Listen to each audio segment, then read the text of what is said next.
Namaste everyone. I am Vishrant Basala from Charkula Real Estate. आज एकदम important कुरा share गर्न लागिरहेको छु बैंक अक्सन प्रपर्टी। बैंकहरूले अनलाइन नै अक्सन नोटिस निकालिरहेका हुन्छन्। सस्तो प्राइसमा प्रपर्टी बिक्ने चान्स पनि हुन्छ, तर यो प्रोसेस राम्ररी बुझेको मान्छेले मात्र फाइदा लिन सक्छ, नबुझेकोले बिगार्न पनि सक्छ। सो लेट्स रेज अवेरनेस सबै नेपालीहरूलाई है त।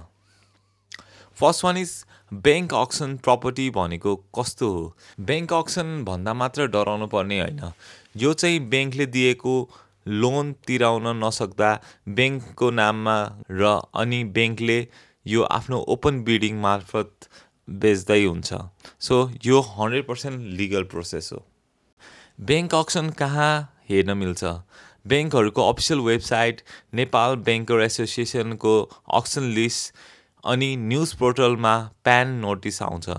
सो त्यो नोटिसमा सबै डिटेल हुन्छ।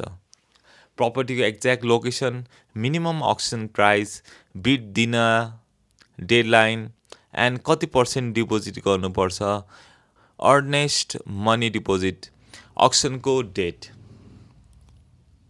सो यसमा बिग रेड फ्ल्याग्सहरू, सबै अक्सन प्रपर्टी चिप हुँदैन। सो यसमा ध्यान पुर्याउनु पर्यो। धेरै मान्छेको मिसकन्सेप्सन अक्सनमा सबै सस्तो हुन्छ भनेर, तर यो रङ हो। बैंकहरूले due amount plus interest plus penalty मिलाएर मिनिमम प्राइस राखेको हुन्छ। कति प्रपर्टीको मार्केट प्राइस भन्दा महँगो पनि हुनसक्छ, त्यो विचार पुर्याउनु होला। अक्सन प्रपर्टी हेर्दा सबैभन्दा इम्पोर्टेन्ट कुरा फिजिकल साइट भिजिट गर्नु हो।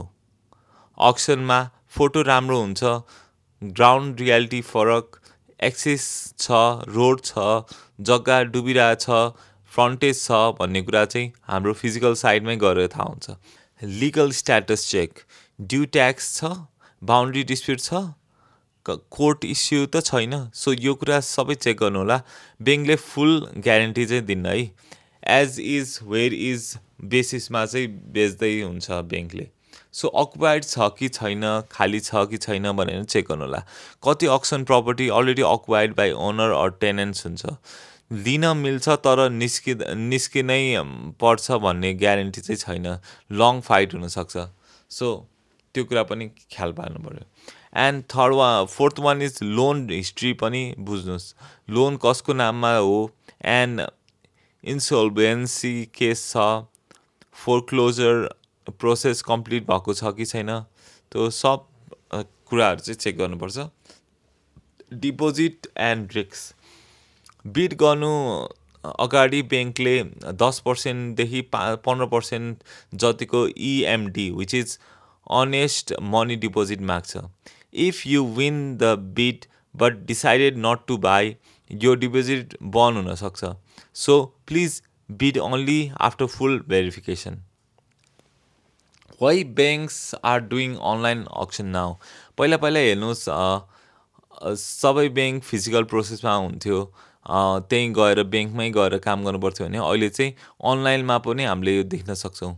Now banks are shifting to online auction because more transparency, more competition, faster selling, and people access nationwide. This is good for buyer, but only if you understand the risks. Risks चाहिँ एकदम बुझेर चाहिँ गर्नुभयो भने हजुरलाई चाहिँ आफ्नै हातमा मोबाइलमा चाहिँ हामीले देख्न सकिन्छ है auction प्रपर्टीहरू।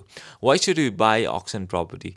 If you are an experienced buyer, investor, or real estate agent, yes, it can be a great deal. If you are a first-time buyer who wants a peaceful home, then please think twice. So final awareness message हाम्रो के हुन्छ भन्दाखेरि auction property राम्रो पनि हुनसक्छ, रिक्सी पनि हुनसक्छ। So important कुरा चाहिँ चेक, भेरिफाई एन्ड कन्फर्म होइन। नबुझी बिड नगर्नुहोस्, डकुमेन्टेसन एभ्रिथिङ राम्रोसँग हेरेर बल्ल गर्नु होला। यो भिडियो प्योरली अवेरनेसको लागि हो। If you want more educational real estate content, like, share and subscribe. And if you need any help in checking property documents, feel free to contact Charkula Real Estate. Thank you so much. See you in another video. Take care. Bye-bye.